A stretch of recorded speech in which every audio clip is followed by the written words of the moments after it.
eyes are turning red, staring at the ceiling fan. Confessions underneath his breath. I don't think he knows. Pull him towards my chest.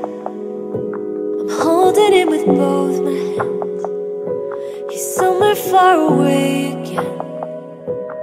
When his eyes are closed, I know when he wakes up, nothing I could do but hold my tongue and somehow try to breathe.